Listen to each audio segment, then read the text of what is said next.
4월 넷째 주 주일 아침입니다. 주의 전에 오신 여러분들 주님의 이름으로 환영하고 또 축복합니다. 우리 앞뒤 옆에 계신 분들과 함께 반갑고 기쁘게 함께 인사 나누시겠습니다. 사랑합니다. 또 감사합니다. 또 축복합니다. 전라남도 신안에 가면 증도라고 하는 작은 섬이 있습니다. 인구가 한 6천 명 정도 되는 작을 수도 있고 클 수도 있는 그러한 섬 안에 교회가 11교회가 있습니다.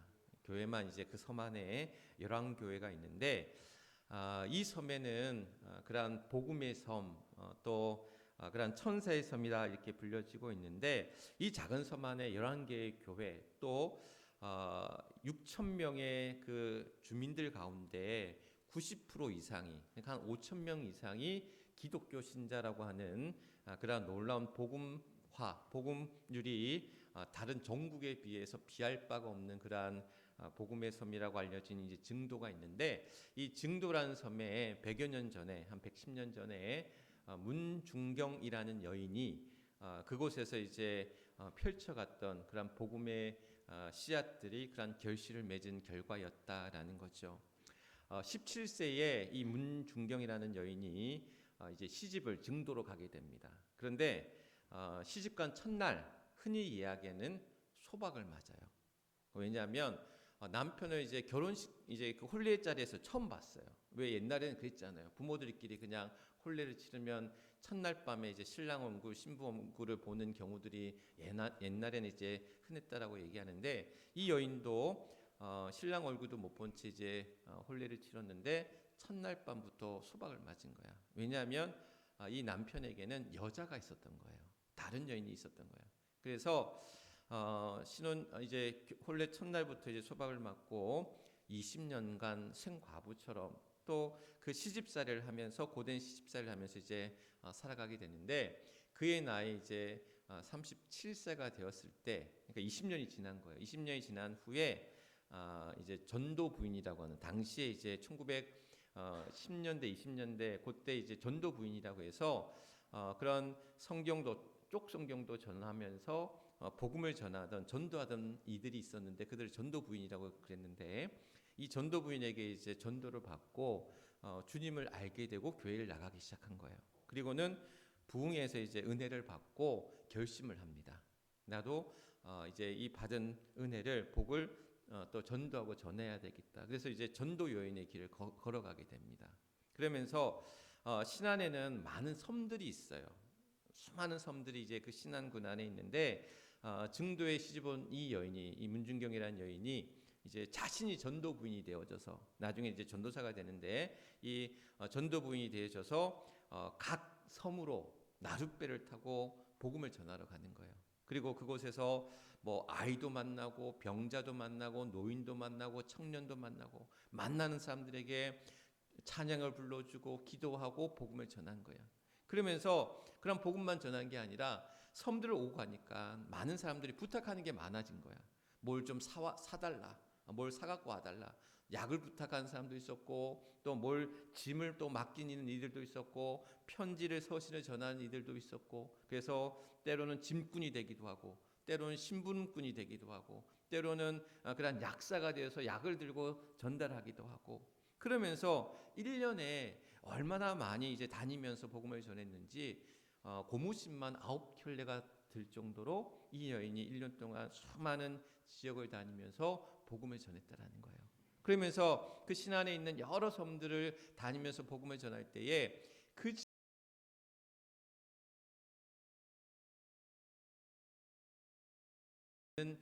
영적 지도자 목사들이 이제 배출하게 된 거예요. 그러면서 그곳에서 이제 신안에서 그 당시에 30명이 넘는 영적인 지도자들을 배출했는데 그 가운데는 우리가 잘 아는 이제 CCC라고 하는 대학생 선교, 한국 대학생 선교회라는 데가 있는데 거기를 창립했던 김준곤 목사님, 또 성결교회를 대표하시는 이만신 목사님, 또 한국을 대표했던 정태기 신학교수라든지 여러 이 신안의 증도, 신안과 증도를 대표하는 출신의 이제 목사들, 목회자들이 이제 배출이 된 거죠. 이것은 그 문중경 전도사가 복음을 전하면서 그러한 그 뿌린 씨앗들이 결실을 맺게 되었다라는 사실. 그러다가 그의 나이 59세가 되었던 해에 전쟁이 일어납니다. 한국 전쟁이 일어나요. 6.25가 이제 일어나게 됐죠. 그러면서 신안까지 내려온 공산군이 이 여인을 체포해요. 그리고는 모진 고문 끝에 총탄에 맞고 순교하게 됩니다.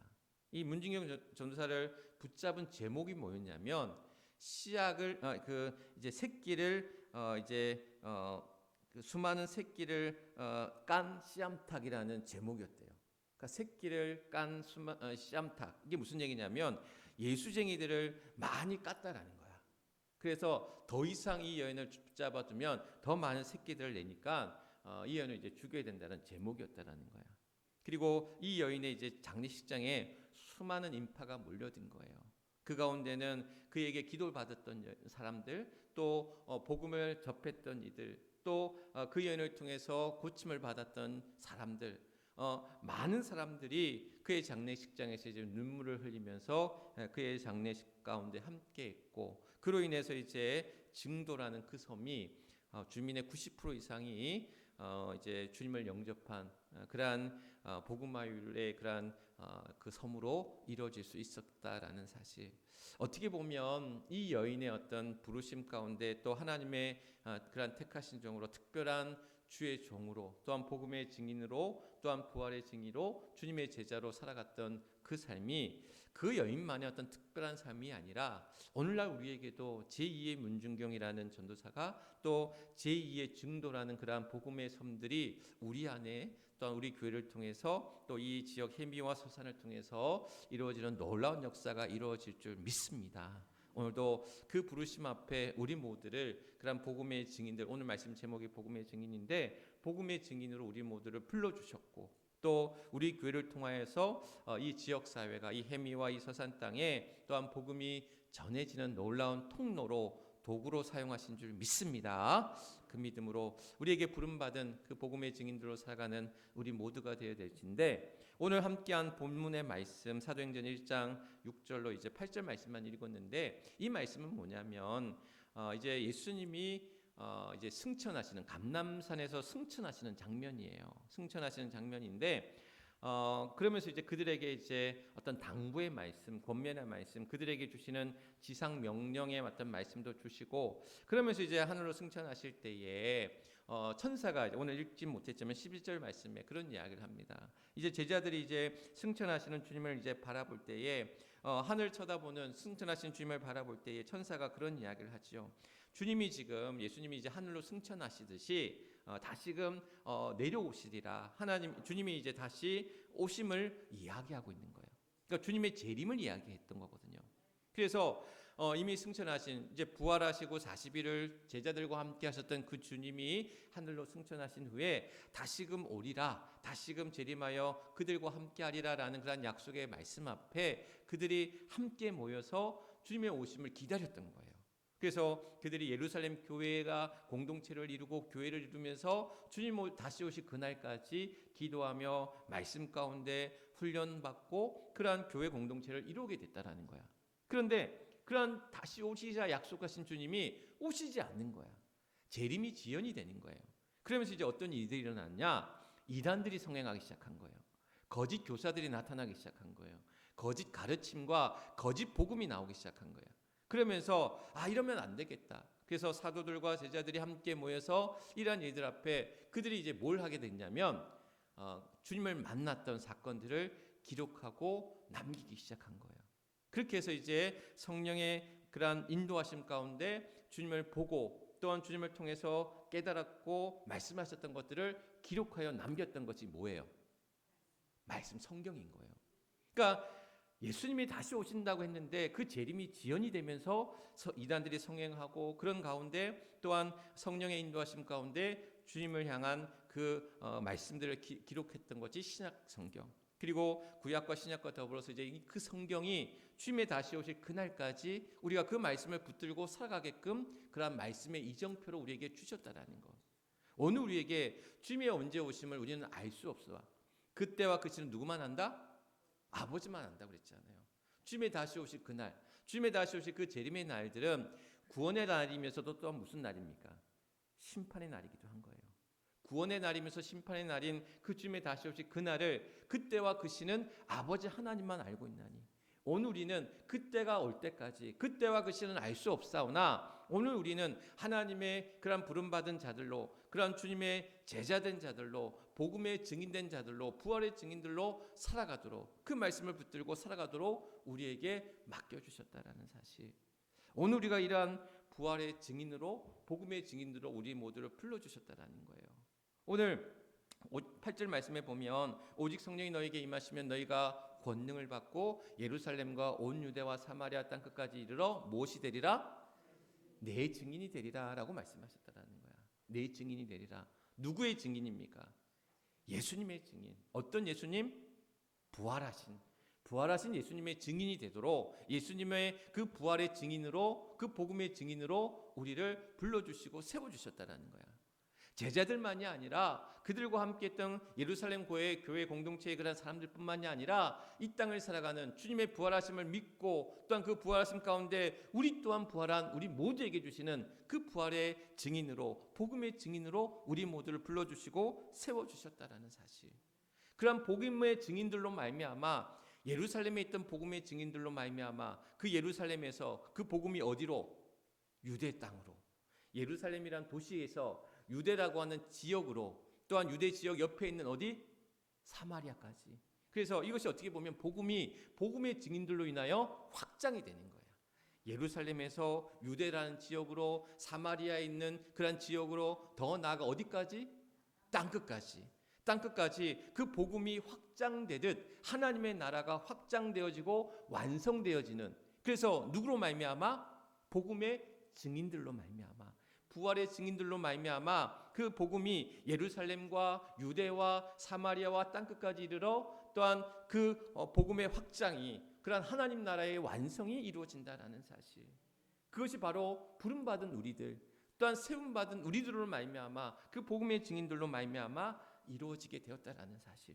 그러면 복음의 증인들로 우리가 부름받았는데 복음의 증인들은 어떤 자들인가?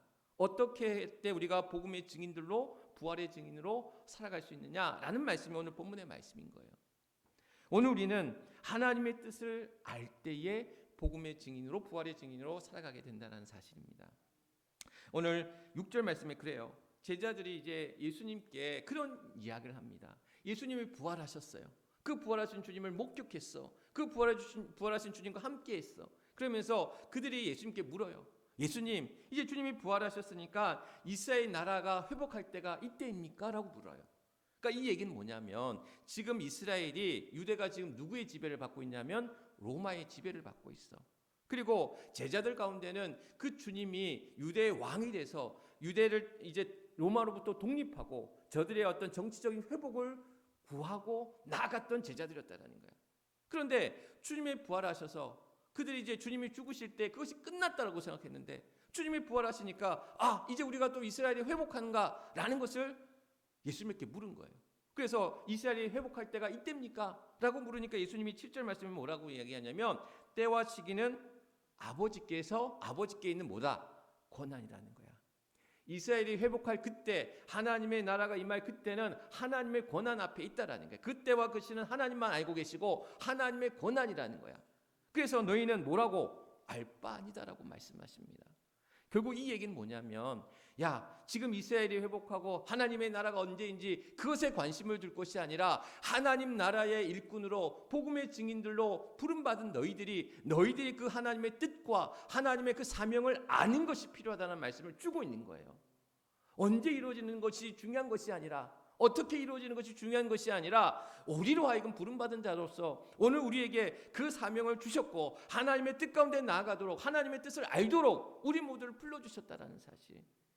오늘 우리에게 중요한 것은 내게 맡겨진 하나님의 뜻을 따라서 내게 맡겨진 사명 가운데 그 복음의 증인들로 살아가는 일들이 필요하다는 거예요. 지지난주에 우리 이제 감신, 우리 지방 안에 있는 감신 그 동문들이 모여서 이제 식사하는 시간이 있었어요. 이번에 이제 연회 때 안수받은 목사님이 계셔서 축하할 겸 또 같이 이제 모임의 어떤 친목의 자리로 같이 이제 한 10대분이 모여가지고 이제 식사하는 자리가 있었는데 마침 이제 안수받은 목사님도 있고 또 이제 그런 첫 목회 이야기들이 이제 나오게 된 거예요. 이번에 이제 2년 뒤에 은퇴하신 목사님이 이제 당신의 이제 처음 목회 이야기를 하시는 거야. 처음 목회 나간 이야기. 어느 날 교회 갔는데 이제 뭐 목회 나가겠냐? 그때 이제 전도사였으니까. 그래서 나가겠다. 20대 중반에 이제 이 젊은 전도사님이 이제 목회를 나가야 되니까 어디든지 가겠노라. 그래서 처음에 어디 간지도 몰랐대요. 그랬는데 교회 갔더니 목사님이 티켓을 한 장 주더래. 어디 티켓이냐면 저기 전라도 광주로 내려가는 기차표 하나 주더래요. 그리고는 어깨에 뭘 메고 가라고 뭘 주더래요. 그게 뭐였냐면 십자가였어. 왜 강대상에 이제 있는 십자가죠. 교회가 없었어. 그곳에. 교회가 없는 그곳에 교회를 이제 이 전도사님한테 세우라고 보낸 거야. 그 교회 어느 성도님이 고향이 거기인데 거기에 교회가 없으니 교회를 좀 세워주십시오. 목사님한테 부탁을 했고 그 목사님이 보낼 전도사를 찾다가 이 전도사님한테 목회 가겠냐? 가겠습니다. 어디든지 모르지만 가겠습니다. 그래서 가게 된 곳이 어디냐면 저기 전라도 해남 저 땅끝 마을 그 땅끝 마을에 가게 된 거야. 그러면서 어딘지 처음에 몰랐다가 광주행 기차표를 끊고 또 거기에서 버스를 타고 해남을 간 거야. 어깨는 뭘 짊어지고? 십자가를 짊어지고. 그러니까 뭐 이렇게 포장은 했겠죠. 그러니까 강대상에 올릴 십자가니까 얼마나 자기 키보다 컸대요. 자기 키보다 큰 십자가를 이제 아마 멜빵처럼 뒤에 메고 그걸 가게 된 거예요. 80년대 중반 때. 그러니까 그때 이제 자기는 그 부푼 마음을 가지고 내려간 거야. 그리고 그 땅끝 마을 그 해남까지 내려가서 없는 교회를 세우고 복음을 전하고 그 처음에는 교회가 세워지는 것을 그 지역 사람들이 반대를 했대요. 교회 들어오지 못하게 한 거야. 그래서 3년 동안 교회를 세우지 못하고 어느 집에서 같이 더부살이 하면서 교회 이제 사택이었겠죠. 그래서 더불어 살던 그 사택에서 가정교회처럼 예배를 드리다가 3년 뒤에 교회를 개척하고 이제 교회를 이제 세우는 그러한 놀라운 은혜 가운데 그래서 그런 얘기를 하시는데 아니 땅끝까지 그 십자가를 메고 짊어가진 그 모습들 볼 때 오늘 이 사도행전 1장 6절에 있는 말씀처럼 땅끝까지 그 복음을 전하는 주의 증인들로 그 삶을 향해 나아가는 목사님의 모습을 보니까 대단한 거야. 저도 저기 첫 목회를 어디로 나갔냐면 안동으로 내려갔단 말이에요. 경북 안동으로. 그러니까 그 당시만 하더라도 저기 전라도나 경상도나 저 밑으로 삼남 지역으로 내려가면 왠지 모르게 이제 오지로 내려가는 유배당한 자의 심정처럼 내려가던 이들이 많았어요. 목사님들 가운데. 왜냐하면 서울이라든지 그래도 충청도는 목회하기가 좋아. 근데 저기 전라도나 경상도나 저 밑에까지 내려가는 거는 왠지 모르게 왜냐하면 거기는 또 감리교가 굉장히 열악하거든요. 감리교가 그 교세가 약하다 보니까 너무나 어려운 거야. 근데 이 목사님은 어디든 가오리라. 죽으면 죽으리라는 심정으로 가셨는데 그 땅끝 마을 해남까지 가서 그 십자가를 메고 가는 그 모습의 목사님을 바라볼 때에 어딘지도 몰랐대요. 지난 수요일에 이스라엘 백성들이 출애굽을 하면서 홍해를 건널 때에 지중해 해안길을 가면 20일이면 갈 그 길을 굳이 비아히롯이라고 하는 그 바닷가를 거쳐서 이제 홍해예요. 홍해를 건너서 광야에서 40년을 헤매게끔 하셨단 말이에요. 알 수가 없어. 이해할 수가 없어. 납득할 수가 없어. 우리 앞에 놓여져 있는 이 현실이 이해할 수 없고 납득할 수 없고 알 수 없지만 하나님의 뜻은 우리를 향한 그 선하신 계획 속에서 오늘 각자의 하나님의 자리에서 불러주시고 세워주신 그 삶의 자리에서 주의 증인된 자들로 복음의 증인된 자들로 부활의 증인된 자들로 우리 모두를 불러주셨다는 거야. 내가 알아서가 아니고 내가 납득해서가 아니고 내가 이해해서가 아니라 오늘 우리는 그런 하나님의 뜻 앞에 나의 생각과 나의 주장과 나의 그러한 경험이 아니라 하나님의 뜻 가운데 나를 불러주신 그 하나님의 자리에서 나를 세워주신 그 자리에서 내가 서 있는 곳이 예루살렘일 수도 있고 유대 땅일 수도 있고 사마리아 땅일 수도 있고 그야말로 땅 끝인 그곳일지라도 오늘도 불러주신 그 자리에서 하나님의 뜻을 깨달아 그 복음의 증인들로 살아갈 수 있는 우리 모두가 될 수 있기를 주님의 이름으로 간절히 축원합니다. 이렇게 복음의 증인된 자들이 하나님의 뜻을 알고 주님의 그러한 명령하심 가운데 나아갈 때에 하나님 우리에게 주님 우리에게 누구를 불러주신 거예요? 성령을 부어주셨다라는 거예요. 오늘 8절 말씀에 보면 오직 성령이 너에게 임하시며 성령이 우리 안에 임재할 때에 오늘도 하나님의 영이 주의 성령이 우리 안에 임하여서 오늘도 우리로 하여금 가야 할 길과 해야 할 일들과 또한 그러한 복음의 증인으로 살아갈 수 있는 그 길들을 열어가시고 붙들어 주시고 인도해 주신다는 거. 오늘 우리에게 복음의 증인으로 살아간다는 것이 내 힘과 의지와 내 뜻으로 이루어질 수 있는 일이 아니라는 거야. 오늘 우리에게 부활의 증인으로 살아간다는 사실이 오늘 우리에게는 납득할 수 있고 이해할 수 있는 일들이 아니라는 거예요. 사람이 다시 태어나는 걸 여러분 믿을 수 있습니까? 과학의 힘으로, 이성의 힘으로 이것을 우리가 받아들일 수 있고 이해할 수가 있어요? 이해할 수가 없잖아요. 니고데모도 예수님한테 물었어요. 예수님이 거듭남에 대한 얘기를 할 때 거듭나다, 다시 태어나다, 아니 그러면 내가 다시 모태에 들어가서 어머니 뱃속에 들어가서 다시 태어나는 겁니까? 그렇게 니고데모도 물었잖아요. 근데 거듭남은 그게 아니잖아요. 오늘 우리에게는 두 가지 세례가 있습니다. 물로 드리는 물 세례가 있고 또한 성령 세례가 있어요. 물 세례를 받는다는 것은 뭐냐면 우리가 깨끗해지는 거예요. 때가 우리 몸에 있으면 뭐 어떻게 해요? 뭐 하셔요? 목욕하잖아요. 안 하셔요? 목욕해야지. 때를 밀어야지. 때를 안 미니까 맨날 더럽지. 죄송합니다. 세례라는 게 뭐냐? 결국 내 몸에 있는 때, 죄의 때를 벗는 거예요. 그 의식을 통해서 내가 깨끗해지는 거야. 그러면 깨끗해진 내가 그런 깨끗해진 삶을 살아야 되잖아요. 그런데 우리는 너무나 죄인이기 때문에 우리의 육신의 연약함 때문에 그 죄를 우리 스스로 해결할 수가 없어. 그런데 성령이 우리 안에 세례 가운데 성령 세례로 우리 안에 임할 때에 그 성령이 나로 하여금 그 일들을 이루어갈 수 있도록 깨끗한 하나님의 사람으로 죽은 자에서 생명 가운데 죄인에서 의인의 삶 가운데 우리를 성령이 이끄시고 인도하신다라는 사실. 성령으로 말미암아 성령이 우리 안에 임하실 때에 오늘 우리는 복음에 증인된 자들로 그 복음이라는 놀라운 기쁜 소식, 부활이라는 그 놀라운 사실, 나의 지식과 나의 과학과 세상의 그러한 경험으로 이루어지는 것이 아니라 성령이 우리 안에 임하실 때 그 부활의 사건이 주님이 우리 이 땅 가운데 주님이 누구이신지, 주님이 이 땅에 왜 오셨는지, 주님이 왜 죽으셨고 왜 부활하셔서 우리의 죄를 사하여 주셨는지를 그 성령으로 하여금 우리로 하여금 깨닫게 하신다라는 거. 그 깨달음 속에서 우리는 그러한 복음의 증인으로 부활의 증인으로 살아갈 수 있다는 사실이라는 거예요. 오늘 우리에게 성령의 임하시면 성령이 우리 안에 그 복음의 증인들로 부름받은 우리에게 성령이 임하신다라는 그 놀라운 성령의 임재 사건이 오늘 우리 모두 안에 있기를 주님의 이름으로 간절히 축원합니다. 복음의 증인들, 부활의 증인들은 그러한 하나님의 뜻을 알고 성령이 우리 안에 임하셔서 우리가 무엇을 받는다? 권능을 받고, 오늘 8절 오직 성령이 너희에게 임하시면 너희가 무엇을 받고? 권능을 받는다라는 거야. 이 권능이 뭐라면 헬라어로 두나미스라고 하는 건데 힘이라는 거야. 가능케 하는 힘과 능력을 가리켜서 권능이라고 하는 거예요. 그런데 이것이 오늘 우리에게 하나님의 뜻을 알고 하나님의 성령이 우리 안에 임하셔서 그 권능을 받은 권능으로 말미암아 우리 앞에 놓여져 있는 현실, 그 복음의 증인들로 부활의 증인으로 살아가는 우리 앞에 놓여져 있는 수많은 장애물들과 수많은 괴로움들과 수많은 고난과 어려움들을 어떻게 하게? 이기게 하신다라는 거야. 그것을 극복하게 하신다라는 거예요. 그것을 넘어서게 한다라는 거예요. 세상의 죄, 세상의 그런 악한 사단 마귀는 끊임없이 우리를 무너뜨리게 하고 넘어뜨리려고 하고 괴율로 또한 시험케 하고 실족케 하는 그런 많은 일들 속에서 성령이 우리 안에 임하셔서 또한 우리에게 권능을 주심으로, 그 능력을 주심으로, 그 힘을 주심으로 오늘도 우리는 그것을 이겨내고 헤쳐나갈 수 있는 그런 힘과 능력 가운데 나아간다라는 거예요. 사도 바울이 원래는 뭐 하던 사람이었어요? 예수 믿는 사람들 박해하던 자였잖아요. 그래서 다메섹으로 또 예수 믿는 사람들 잡으러 가던 그 길에 주님께서 나타나셔가지고 누구십니까? 물어보니까 내가 박해하는 예수다. 예수님이 말씀하시잖아요. 부활하신 주님이 그 사도 바울에 나타나셔가지고 그로 하여금 어떻게 하십니까? 그의 눈이 멀어요.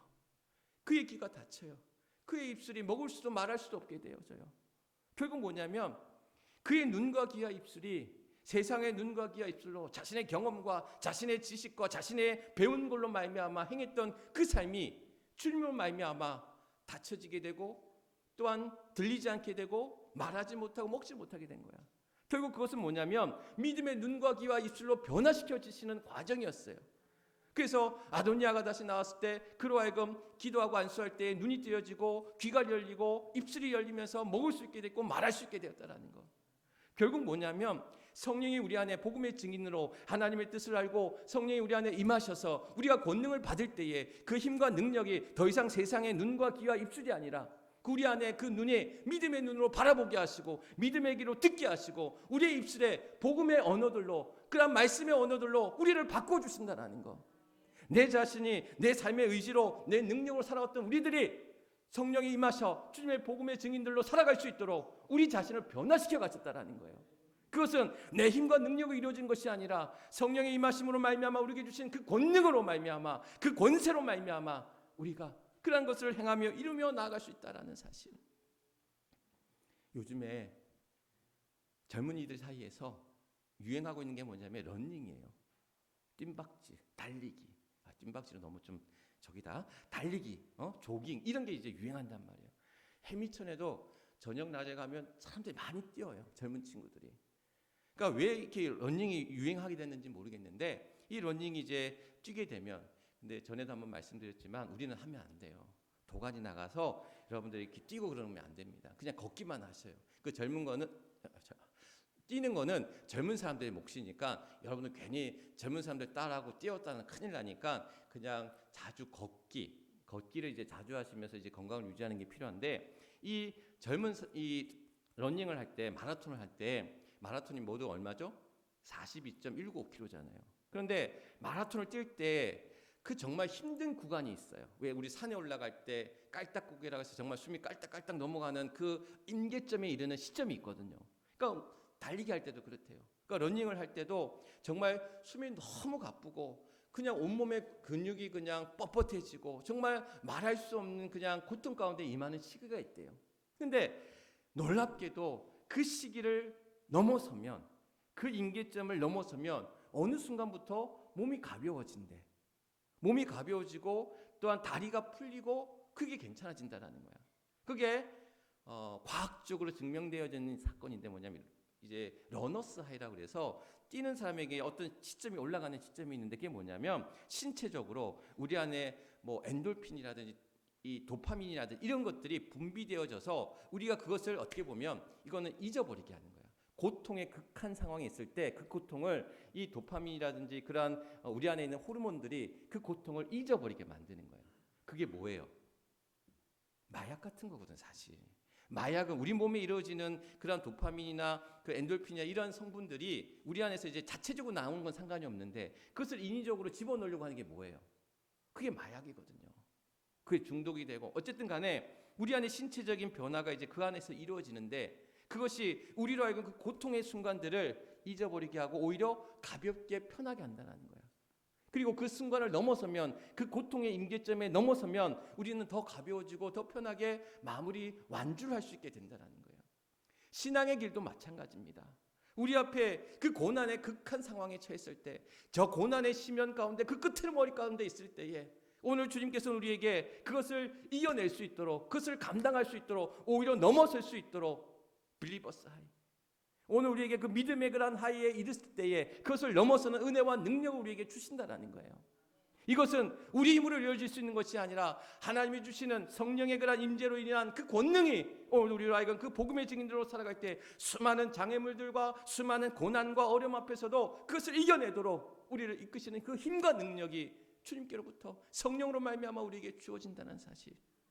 오늘 우리 앞에 놓여져 있는 삶의 모든 무게들이 우리의 일상이 무너지고 불안하고 소외당하고 또한 고통 가운데 있는 우리들을 오늘 아까 김희정 원사님 기도해 주셨지만 그러한 질병 가운데 고통 가운데 있는 이들을 향하여 주님의 그러한 그 자비로운 손길은 그 주님의 능력의 손길은 우리를 향하여 펼쳐지실 때에 오늘도 우리를 향하여 주님의 펼쳐진 그 손을 꼭 붙잡고 오늘도 주님이 주신 그러한 사명의 자리에서 복음의 증인들로 부활의 증인들로 주의 제자된 자의 삶으로 나아갈 수 있는 저와 여러분 우리의 미제의 교회가 될 수 있기를 주님의 이름으로 간절히 축원합니다.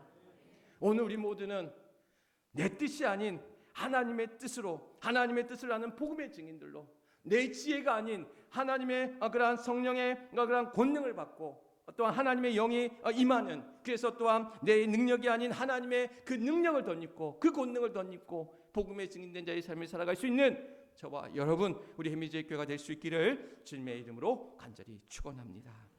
우리 함께 기도하기를 원합니다. 하나님의 뜻을 아는 복음의 증인이 되게 하여 주옵소서. 하나님의 영이 임하는 복음의 증인이 되게 하여 주옵소서. 하나님의 권능을 받은 복음의 증인이 되게 하여 주옵소서. 오늘 말씀 기억하시면서 우리 주여 크게 한번 하나님 앞에 외치며 기도하며 나아가겠습니다. 주여